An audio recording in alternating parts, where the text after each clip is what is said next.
क्वेटा में सीटीडी ने बड़ी कार्रवाई करते हुए फायरिंग के तबादले में 8 दहशतगर्दों को हलाक कर दिया। तर्जमान काउंटर टेररिज्म डिपार्टमेंट के मुताबिक कार्रवाई क्वेटा के इलाके दरख्शां में की गई, जहां फायरिंग के तबादले में 8 दहशतगर्द मारे गए, जबकि मुकाबले के दौरान 3 अहलकार जख्मी भी हुए। तर्जमान सीटीडी का कहना है कि हलाक दहशतगर्दों के कब्जे से असलहा और गोला बारूद बरामद हुआ है। इन्होंने बताया कि हलाक दहशतगर्दों का ताल्लुक कालादम तंजीम से बताया जा रहा है, ताहम इस हवाले से तहकीकात जारी हैं।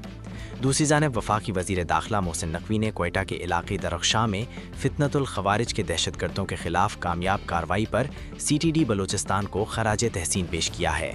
इन्होंने 8 दहशतगर्दों को जहन्नुम वासिल करने पर सीटीडी की पेशा वराना महारत और बहादुरी को सराहते हुए कहा कि सीटीडी बलूचिस्तान के बहादुर जवानों को सलाम पेश करते हैं, जिन्होंने फितनतुल खवारिज के दहशतगर्दों के मज़मूम अज़ाइम को नाकाम बनाया। मोहसिन नकवी ने कहा कि बलूचिस्तान में क़याम अमन के लिए सीटीडी की कामयाबियों को सताइश की निगाह से देखते हैं। इन्होंने फायरिंग से जख्मी होने वाले 3 अहलकारों की जल्द सेहतयाबी के लिए दुआ भी की।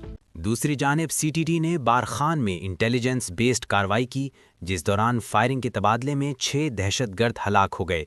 सीटीडी तर्जुमान ने बताया कि हलाक दहशतगर्द तखरीबी कार्रवाइयों में मुलव्विस थे और उनके कब्जे से असलहा और बारूदी मवाद बरामद हुआ है।